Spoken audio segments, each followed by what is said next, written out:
हाय, good morning. कैसे हैं आप सभी? आशा करते हैं आप लोग बहुत ही अच्छे होंगे। और आज का बहुत ही शानदार वीडियो आने वाली है। इस वीडियो को लाइक एंड सब्सक्राइब करें ताकि हमारा मोटिवेशनल और बढ़े और मैं आपके लिए मार्केट्स के रिगार्डिंग अच्छे अच्छे वीडियो लेकर आऊँगा। आज हम बात करेंगे आप अपनी अच्छी कंपनियों का चयन कैसे कर सकते हैं। आज आपको एक अच्छी कंपनी के बारे में आप कैसे चयन करेंगे उसके बारे में आज आपको बताएंगे। क्या कंपनी के प्रबंधन प्रगतिशील और परिवर्तनात्मक हैं? जब भी आप किसी कंपनी में निवेश करते हैं तो सबसे पहले आपको यह पता होना चाहिए कि कंपनी का प्रबंधक कैसा है, वो प्रगतिशील है या नहीं है और परिवर्तनात्मक है या नहीं है। कोई भी कंपनी उतनी ही अच्छी या बुरी होती है जितने कि उसके प्रबंधक। किसी कंपनी निवेश करने से पहले आप यह अवश्य पता लगा लें कि उसके प्रबंधक कैसे हैं, तभी आप कंपनी में निवेश करें।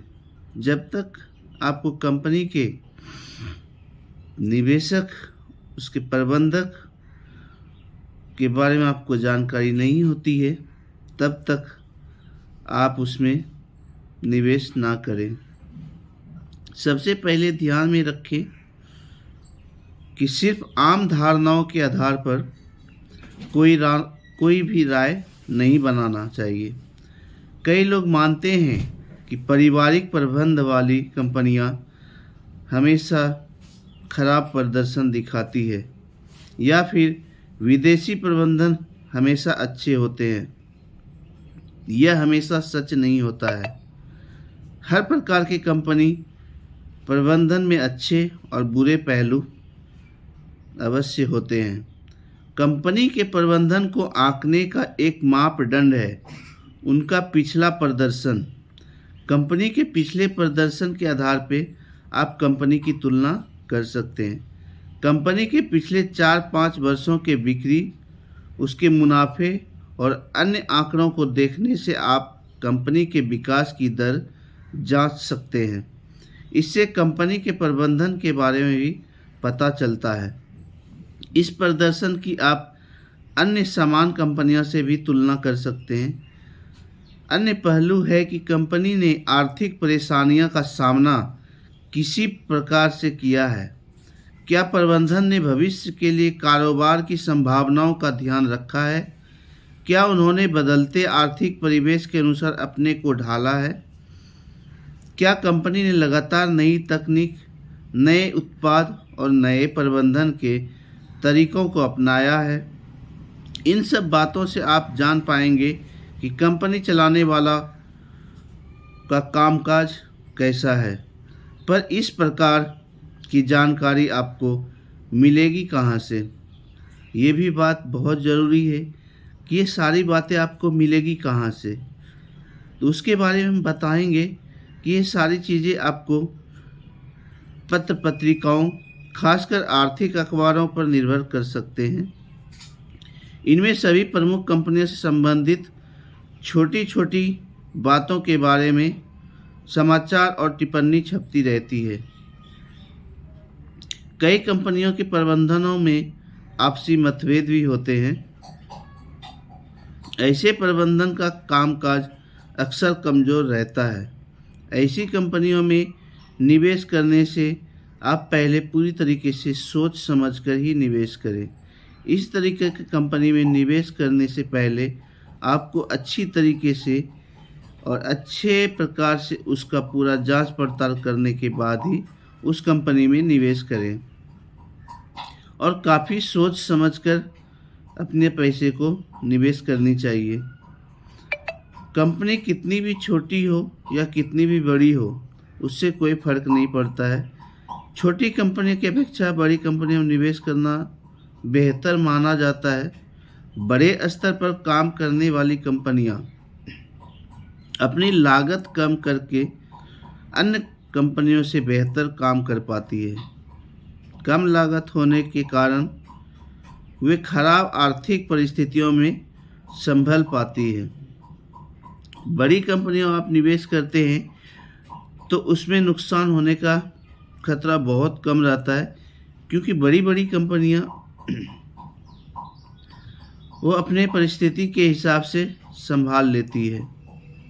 जब आर्थिक संकट लंबे समय तक चलता है तो सबसे पहले छोटी कंपनियों को ही अपने कारोबार पर ताला लगाना पड़ता है।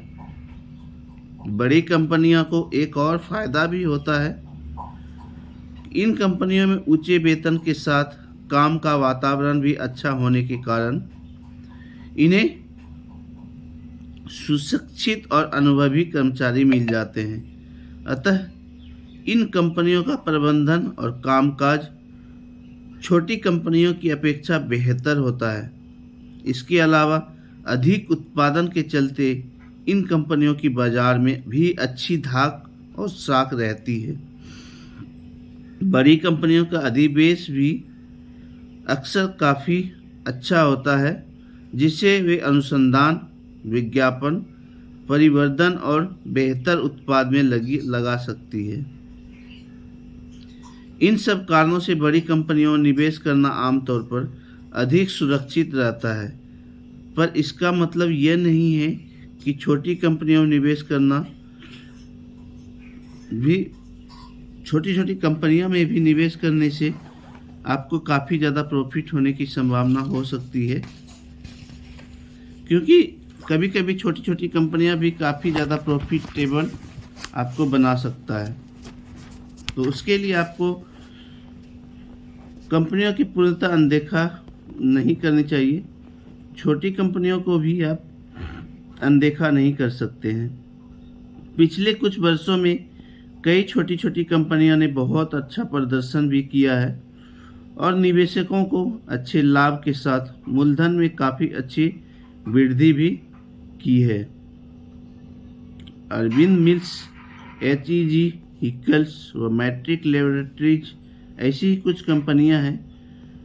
पर जैसा हमने पहले कहा, छोटी कंपनियां में नुकसान होने की संभावनाओं को भी भुलाया नहीं जा सकता।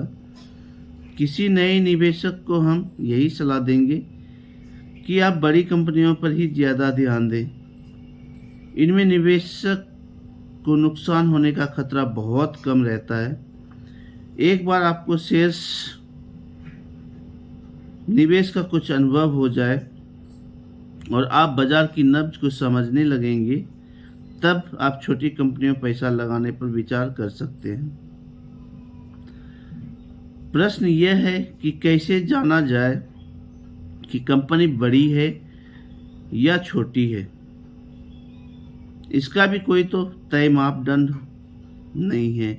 हमारा सुझाव है कि जिन कंपनियों का मूलधन 10 करोड़ रुपए से कम और वार्षिक बिक्री 50 करोड़ रुपए से कम हो, उन्हें आप छोटी कंपनियां मान सकते हैं और उनमें पैसा लगाने से आपको कतराना चाहिए।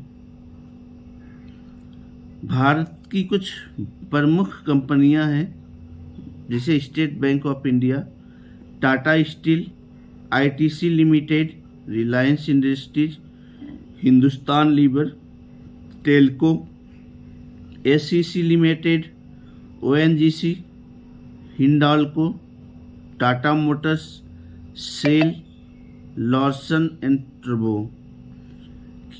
कंपनी में विविधता होने के कई अर्थ हैं। इसका पहला अर्थ हो सकता है कंपनी के उत्पादन और कारोबार में विविधता। उदाहरण के लिए हम बात करें, हिंदुस्तान लीवर्स कई प्रकार के साबुन, दंतमंजन, उर्वरक और कृषि रसायन बनाती है। दूसरी तरफ लॉर्सन एंड टर्बो कंपनी कई प्रकार के व्यापारों में अपना काम फैला रखा है, जैसे सीमेंट, निर्माण, उत्पादक और कारोबारी परामर्श।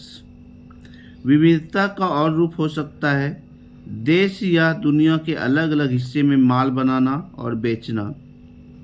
इससे एक जगह जाने वाले किसी प्राकृतिक आपदा जैसे बाढ़, भूचाल, तूफान का असर कंपनी के पूरे कारोबार पर नहीं पड़ता है।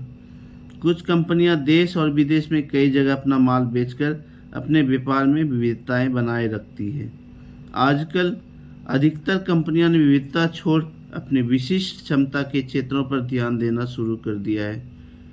उन्होंने यह तो कम मुनाफा देने वाली इकाइयां बेच दी है या अपनी विशिष्ट क्षमताओं को छोड़ बाकी सारे काम बाहर से कराने शुरू कर दिए हैं। हिंदुस्तान लीवर्स अपनी उत्पादन इकाई व कम मुनाफा देने वाले मार्कों को बेचकर अपने कुछ खास मार्कों पर ध्यान दे रहे हैं, जिन्हें कंपनी पावर ब्रांड के नाम से जाना जाता है।